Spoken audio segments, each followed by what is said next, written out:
അന്നും ഇന്നും എന്നിലേക്ക് മധുരം തുളുമ്പി ഓടിയെത്തുന്ന ഒരു പൈനാപ്പിൾ കഥയുണ്ട്. അത് പറയട്ടെ. ഇടയ്ക്കൊക്കെ സാധനങ്ങൾ വാങ്ങാനായിട്ട് അമ്മ ടൗണിലേക്ക് പോകുമ്പോൾ ആ വിരൽത്തുമ്പിൽ തൂങ്ങി ഒരു കുട്ടി പാവാടക്കാരി ഉണ്ടാവും. അങ്ങനെ പോകുന്ന ദിവസങ്ങളിലൊക്കെ അമ്മയുടെ വക ഒരു പൈനാപ്പിൾ ജ്യൂസ് വാങ്ങിത്തരാറുണ്ട്. ആ കടയുടെ മുമ്പിലെത്തുമ്പോഴേക്കും എൻ്റെ കാലുകളുടെ വേഗത അറിയാതെ കുറയും. ചിലപ്പോഴൊക്കെ അമ്മ വാങ്ങിത്തരാത്ത ദിവസങ്ങളും ഉണ്ട് കേട്ടോ. അപ്പോഴേക്കും അമ്മയോട് പിണങ്ങി കൈയൊക്കെ വിടുവിച്ച് നടന്നു പോകുന്ന എന്നെ എനിക്കിപ്പോഴും നല്ല ഓർമ്മയുണ്ട്. അപ്പോൾ നമുക്കിന്നൊരു പൈനാപ്പിൾ കറി വെച്ചാലോ?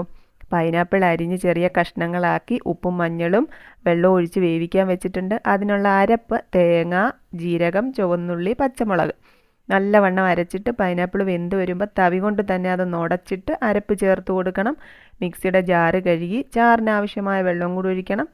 കടുക് താളിച്ചിട്ട് കൊടുക്കണം. നമ്മുടെ അസൽ മാമ്പഴ പുളിശ്ശേരിയുടെ രുചിയുള്ള പൈനാപ്പിൾ കറി റെഡി.